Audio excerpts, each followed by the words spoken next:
எங்க வீட்ல இருக்க கோடீஸ்வரிக்கு ஒரு ஃபோன் கால் வருது. அதாவது என்னன்னா, அவங்க ஹஸ்பண்ட் தான் ஃபோன் பண்றாங்க. ஃபோன் பண்ண உடனே யாரு என்னன்னுலாம் கேட்கறதில்ல. தான் சொல்ல வந்த விஷயத்த கடகடன்னு சொல்ல ஆரம்பிச்சர்றாங்க. அதாவது என்னன்னா, "நீ சொன்னதுக்காக தானே கோடீஸ்வரி நான் இவ்ளோ அமைதியா இருந்தேன். விஜயோட கல்யாணத்துல இந்த பிரச்சனை வந்துரக்கூடாதுன்னு சொல்லிட்டு இருக்காங்க." அந்த நேரம் பார்த்து இங்க உள்ள வந்து பிரபாவும் வந்துர்றாங்க.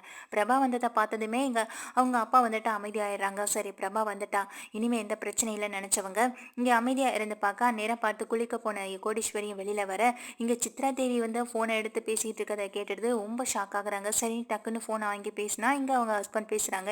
என்னத்த பேசி வச்சாருன்னு தெரியலையே, நீங்க பல குழப்பத்துல இருந்துட்டு இருக்க. ஆனா ஏதோ உளறி இருக்காரு.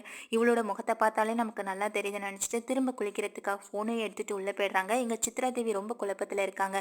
விஜயோட கல்யாணத்துக்கும் இவங்களுக்கும் என்ன சம்மந்தம் அப்படின்ற ஒரு சந்தேகம் தான் எங்க சித்ரா தேவிக்கும் வருது. சித்ரா தேவி வந்துட்டு இதை எப்படி கண்டுபிடிக்கிறதுன்னு நானே பாத்துக்கிறேன் அப்படின்னு அந்த நினைப்புல இருக்காங்க. இப்ப வேற பாட்டி வேற ஒரு குடும்ப நகைன்னு சொல்லி பாரம்பரிய நகைன்னு சொல்லி அதை வந்து எங்க மகா கையில கொடுத்து சாமி முன்னாடி வச்சு அதை வந்து சாமி கும்பிடையும் சொல்றாங்க. சரின்னு சொல்லிட்டு அதை வாங்கிட்டு வர மகா எங்க சாமி முன்னாடி கொண்டு வந்து வைக்கிறாங்க. கொண்டு வந்து வச்சுட்டு சாமி கும்பிட்டுட்டு எடுத்துக்கலாம்னு சொல்லிட்டு அதை வச்சுட்டு அங்கேருந்து கிளம்புறாங்க. கிச்சன்ல போய் வேலை பார்த்துட்டு இருக்காங்க. இங்க வர தாத்தா பாட்டி எல்லாரும் ஹாலில் இருக்கா. சித்ரா தேவிக்கும் அந்த விஷயம் தெரியும். யாராவது அசர நேரத்தில் அந்த நகை போட்டியை எடுத்தணும்னு நினைச்சிட்டு இங்க சித்ரா தேவியும் இருந்துகிட்டு இருக்காங்க. இங்க சித்ரா தேவி யோசனையில அதையே பார்த்துட்டே இருக்காங்க. இங்க வர கோடீஸ்வரியும் வந்துட்டு இந்த சித்ரா தேவியை கவனிக்கிறாங்க. இவளுக்கு ஏதோ விஷயம் தெரிஞ்சிருச்சு, அதான் இப்படிப்பட்ட யோசனையிலேயே உட்காந்துக்கிட்டு இருக்கான். கண்டிப்பா அவர் ஏதோ சொல்லியிருக்காரு. முதல்ல அவர்கிட்ட ஃபோன் பண்ணி விஷயம் என்னன்னு கேட்கணும். இப்படி அனாவசியமா நமக்கு ஃபோன் பண்ணிட்டே இருந்தா நம்ம மேல ஏதாவது ஒரு சந்தேகம் வந்துடும். அப்புறம் இந்த கல்யாணத்துல ஏதாவது பிரச்சனை வந்துடும் நினைச்சு கோடீஸ்வரி ஒரு பக்கம் பயப்படுறாங்க. இந்த சித்ரா தேவி வந்துட்டு கோடீஸ்வரியை பார்த்த உடனே அப்படியே எதுவும் தெரியாத போல அப்படியே நான் வந்து உட்காந்துக்கிறாங்க. அப்பதான் தாத்தா பாட்டி இந்த நகையை பத்தின விஷயத்த சொல்லிட்டு இருக்காங்க. இந்த நகை நம்ம குடும்பத்தோட பாரம்பரிய நகை. இந்த நகை யார் கைக்கு போகணுங்கிறது இனி இந்த வீட்டுக்கு வர மூணாவது மருமகள் என்று தெரிய ஆரம்பிச்சிடும். இந்த மூணு மருமகளுக்கு தான் இந்த ஒரு நகை வந்துட்டு போய் சேரவும் போகுதுன்னு சொல்ல, அப்போ இங்க வந்து ராஜலட்சுமி சொல்றாங்க, ஏன் அத்தை, இந்த வீட்டுக்கு மூணு மருமகளா நாங்க வந்திருக்கோம். ஆனா எங்கள்ல யாருக்குமே இந்த நகையை கொடுக்கலன்னு சொல்ல, உங்களுக்கு பாரம்பரிய நகையை கொடுக்கறதுல எனக்கு விருப்பம் இல்லைன்னு எங்க பாட்டி நேரடியாக சொல்றாங்க. இது ராஜலட்சுமிக்கு ரொம்ப அதிர்ச்சியா இருக்கு. ஏன் அத்தை அப்படின்னு சொல்லி இங்க ராஜலட்சுமி அதிர்ச்சியா கேட்க, அது உயிரில எழுதியிருக்கிறது அப்படிமா, என்னோட பேர பசங்களுக்கு அமைகிற மனைவிகளுக்கு தான் இந்த நகை போய் சேரணும்னு உயிரில் எழுதியிருக்கு. அதனால தான் உங்களுக்கு கொடுக்க முடியலன்னு சொல்ல, அப்படியாத்த ஒரு நிமிஷம் நானே அதிர்ச்சி ஆகிட்டேன். நீங்கள் ராஜலட்சுமி சொல்ல, உங்களுக்கு கொடுக்கக்கூடாதுலாம் ஒன்றும் இல்லைம்மா, வேணும்னா என்கிட்ட ஒரு நகை இருக்குது, அதை வேணா உங்களுக்கு நான் பிரித்து கொடுக்குறேன்னு சொல்கிறாங்க. இதை கேட்ட சித்ராதேவி வாயை பொழுந்து காட்டிட்டு இருக்க, அப்படியாத்த எங்கே வச்சிருக்கீங்கன்னு சொல்லி கேட்குறாங்க. பார்த்தீங்கல்ல, இப்போ நகைன்னு சொன்ன உடனேயே எப்படி ஓடி வராங்க பாருங்க சித்ராதேவின்னு காயத்ரி சொல்லி அசிங்கப்படுத்துறாங்க. இது சித்ராதேவிக்கு அசிங்கமாக இருந்தாலும் அதெல்லாம் ஒரு பெரிய விஷயமாவே எடுத்துக்கல.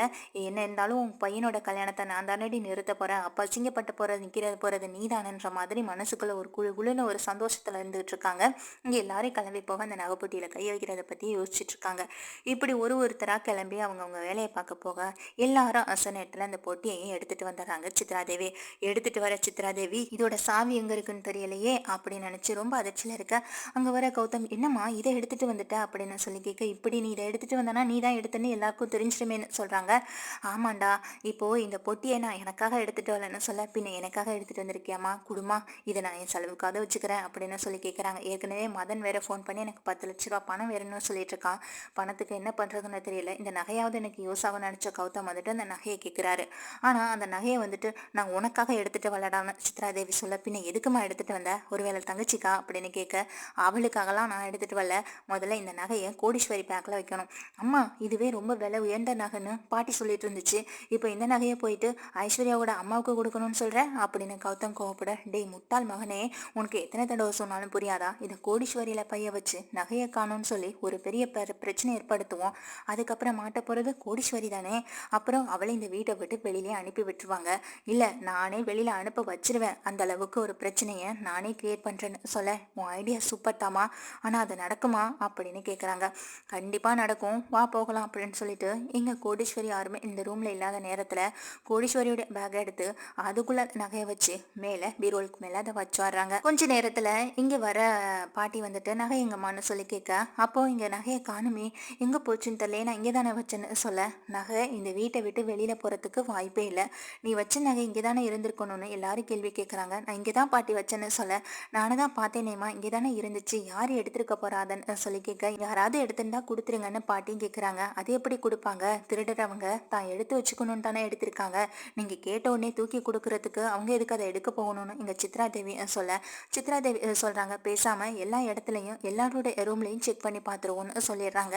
இதனால எல்லாருமே தேடவும் ஆரம்பிக்கிறாங்க. ஆளுக்கு ஒரு ஒரு பக்கமா நகைகள் எல்லாத்தையும் தேட ஆரம்பிக்க கடைசியில சொல்றாங்க, சரி இந்த பையன் ஒரு தடவை எடுத்து பார்த்துருவோம்னு சொல்லிட்டு இங்க வேணும்னே சித்ரா தேவி வந்துட்டு நம்மளா எடுக்கக்கூடாது, வேற யாராவது எடுத்து பார்க்க சொல்லணும்னு நினைச்சவங்க அங்க இருக்கிற சூர்யா மூலமா அந்த பையன் எடுக்க சொல்றாங்க. சூர்யாவும் அந்த பையன் எடுத்து திறந்து பார்க்கும்போது தான் அதுக்குள்ள நகை இருக்கிறது தெரியுது. எங்க கோடீஸ்வரி ரொம்ப அதிர்ச்சியாகி பார்க்குறாங்க. ஐயோ எனக்கு உண்மையிலே தெரியாதுமா, இந்த நகை எப்படி என் பைக்கு வந்துச்சுன்னே தெரியாதுமான்னு ரொம்ப அழுகவும் ஆரம்பிக்கிறாங்க. இதை பார்த்த எங்க மகா வந்துட்டு, அம்மா நீ எதுக்குமா அழுகிற, நீ இந்த நகையை எடுத்திருக்க மாட்டேன்னு எங்களுக்கு நல்லா தெரியும்னு சொல்ல, அது எப்படி அவளோட பையிலேருந்து எடுத்திருக்கீங்க, அப்போ அது அவளோட நகையா தானே இருக்கணும்னு சொல்றாங்க எங்க சித்ரா தேவியும். நீங்க சொல்றதெல்லாம் உண்மைதான், யார் பையிலேருந்து எடுத்திருக்காங்களோ அது அவங்களோட நகையா தான் இருக்கணும் அப்படின்னு எங்க மகாவும் சொல்ல, ஐஸ்வர்யா என்ன மகா என்ன பேசுற நீ அப்படின்னு கேக்குறாங்க. இல்லக்கா உண்மையை தானக்கா சொல்றேன், இப்போ இது அம்மா பையன் நினைச்சு தானே இவங்க பேசிட்டு இருக்காங்க அப்படின்னு சொல்ல, பின்ன இது யார் பையன் அப்படின்ற மாதிரி சொல்ல, அம்மாவோட பேக் இந்தா இருக்கு அப்படின்னு சொல்லிட்டு அவங்க தனியா எடுத்து வச்சிருந்த அந்த பேக் எடுத்துட்டு வந்து காட்ட, அதுக்குள்ள இருக்கிற துணிகள் எல்லாமே இங்க கோடீஸ்வரியோட தான். கோடீஸ்வரி திறந்து பார்த்து, ஆமா இதுதான் என்னுடைய பையே, அப்போ அது யாரோடது அப்படின்ற மாதிரி சொல்ல, அது சித்ரா அத்தையோட தானே எங்க மகா சொல்றாங்க. இதை பார்த்துட்டு சித்ரா ரொம்ப ஷாக்காக, இல்ல இல்ல இது என்னோடது இல்லைன்னு சொல்ல, அப்போ இதுல இருக்க ட்ரெஸ் எல்லாம் யாரோடதுன்ற மாதிரி இங்க சூர்யா எடுத்து போட, இது எல்லாமே என்னுடைய காஸ்ட்லியான ட்ரெஸ் தானே, இதெல்லாம் நான் பீரோல வச்சிருந்தேன், இது எப்படி இந்த பைக்கு வந்துச்சுன்னு ரொம்ப அதிர்ச்சியாகி பார்த்துட்டு இருக்காங்க. சித்ரா தேவி என்ன இதெல்லாம்ன்ற மாதிரி இங்க ராஜலட்சுமி காயத்ரி அப்புறம் பாட்டின்னு 3 பேரும் சித்ரா தேவி பக்கம் திரும்ப, உனக்கு நகை வேணும்னு இப்பதானே கொஞ்ச நேரத்துக்கு முன்னாடி அத்தைகிட்ட வாயை பழந்துட்டு ஓடி வந்த, இப்போ அதே நகை எடுத்து இப்போ யாருக்கும் தெரியாம உன் பேக்ல ஒளிய வச்சுட்டு அதுக்கெல்லாம் காரணம் எங்க மகாவோட அம்மான்னு சொல்லி அவங்க மேல பழி போடுறியா, உனக்கு எதுக்கு இந்த கேவலமான வேலைன்னு சொல்லி அசிங்கப்படுத்துறாங்க ராஜலட்சுமி.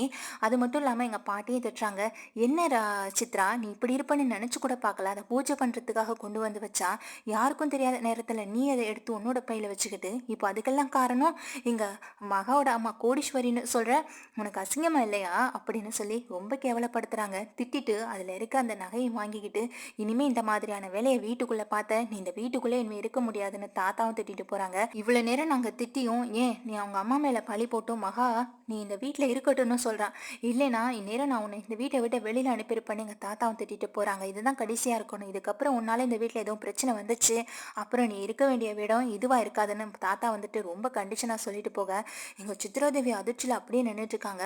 நீ வா மகா அப்படின்னு எங்க மகாவையும் கூட்டிட்டு போறாங்க. என்னடி ஆச்சுன்ற மாதிரி எங்க வெளியில போற மகா கிட்ட ஐஸ்வர்யாவும் அவங்க அம்மாவும் கேக்குறாங்க. அப்பதான் எங்க மகா சொல்றாங்க, கொஞ்ச நேரத்துக்கு முன்னாடி அவங்க அந்த நகை பெட்டியே பார்த்துக்கிட்டு இருந்தாங்க, அந்த நேரம் பார்த்து நீ இந்த அம்மா நீ உட்காரும்போது எதுவுமே தெரியாத மாதிரி திரும்பி உட்காந்துக்கிட்டாங்க, அதை நானும் கவனிச்சுட்டு தான் இருந்தேன். ஆனா எதுக்காக அவங்க இப்படி பண்ண போறாங்க என்ன பண்ண போறாங்கன்னு தெரியல, அவங்கள கொஞ்சம் கொஞ்சமா வாட்ச் பண்ண போதும் அந்த நகையை எடுத்துட்டு போய் உன்னோட பையில வச்சுதான் நான் பார்த்தேன். ஆனா அதே போல பை என்கிட்ட நீ ஒரு நாள் கொடுத்திருந்தல, அந்த பை என்கிட்ட இருந்ததுனாலதான் யாருக்கும் தெரியாம அந்த ரூம்க்கு அதுல சித்ரா தேவியோட புடவை எல்லாத்தையும் எடுத்து வச்சு உன்னோட பையன் நான் எடுத்துட்டு வந்துட்டேன், அதுல என்ன நகை எடுத்து அந்த பையில வச்சுட்டு உன் பையன் நான் எடுத்துட்டு தனியா எடுத்து வச்சுட்டேமா, இப்போ மாட்ட போறது அவங்க தானே, அதனாலதான் அப்படி ஒரு வேலையை பார்த்தேன்னு சொல்ல, என்ன ஒரு கிரிமினல் மைண்ட் உனக்கு மகான்னு எங்க ஐஸ்வர்யா பாராட்டுறாங்க. இப்படி இவங்க பேசிக்கிட்டு இருக்கத சூர்யா கேட்டு இந்த அளவுக்கு யோசிக்கிறாளான்னு ரொம்ப பெருமைப்பட்டுக்கிறாங்க. அவங்க அம்மாவுக்காகன்னு இல்லை இந்த குடும்பத்துக்காக என்ன வேணாலும் பண்றாளு, ஆனா சித்தி எதுக்காக இப்படி பண்ணணும், இங்க மகாவோட அம்மாவை அசிங்கப்படுத்துறதுல அவங்களுக்கு என்ன அப்படின்ற மாதிரியான ஒரு எண்ணமும் இங்க சூர்யாவுக்கு தோணுது. இருந்தாலும் அதை பத்தின ஒரு யோசனை இல்லாம அவங்க தன்னுடைய வேலையை பார்க்க போயிடுறாங்க. அதே நேரம் எங்க மகாவை நினைச்ச அவங்க அம்மாவும் அதே நேரம் அவங்க அக்கா ஐஸ்வர்யா சந்தோஷப்பட, என்ன எல்லாரும் சந்தோஷமா இருக்கீங்க போலன்னு சொல்ல, எல்லா பிரச்சனையும் பண்ணிட்டு எங்க அம்மா மேல பழிய தூக்கி போடலான்னு நினைச்சிங்க, ஆனா கடைசியில அசிங்கப்பட்டது யாரு நீங்க தானே, இன்னமும் அசிங்கப்படுவீங்கன்னு எங்க மகா ரொம்ப கேவலமா பேச, இதை கேட்டு எங்க சித்ரா தேவியை நிறுத்தடி அப்படின்னு கையை ஓங்குறாங்க. ஏன் பொண்ணை எனக்கு முன்னாடி அடிக்க பாப்பியா, அடிக்கிற கையை உடைச்சிருவேன் அவ்வளவுதான் சொல்லிட்டு எங்க கோடீஸ்வரி மிரட்ட, அப்படியே திருன்னு முறைச்ச பார்த்தபடி நின்றுட்டு இருக்க, என்ன கௌதம் இதுக்கு நீங்களும் உடந்தையா அப்படின்னு சொல்றாங்க. தாத்தாட்ட சொல்லட்டுமா அப்படின்னு மிரட்ட, ஐயோ எனக்கு சத்தியமா தெரியாது அப்படின்னு சொல்லிட்டு அவங்க அந்த இடத்துல இருந்து எஸ்கேப் ஆகி ஓட, இப்படி என் மகனை பெத்தம் பாரு என்னையும் சொல்லணும், பிரச்சனைன்னு ஒண்ணு வந்தா இவன் யாரை வேணாலும் தவிக்க விட்டுட்டு ஓடிடுவான் அப்படின்னு நினைச்சிட்டு எங்க கௌதம் மேல வேற சித்ரா தேவி கோமா இருக்காங்க. கடைசியில எங்க சித்ரா தேவி தான் அந்த பழியை ஏத்துக்கிட்டு அசிங்கப்பட்டு நின்றுட்டு இருக்காது. கோடீஸ்வரி மேல பழி போடணும்னு நினைச்சு இப்ப அவங்க தான் அசிங்கப்பட்டுன்னு நின்றுட்டு இருக்காங்க.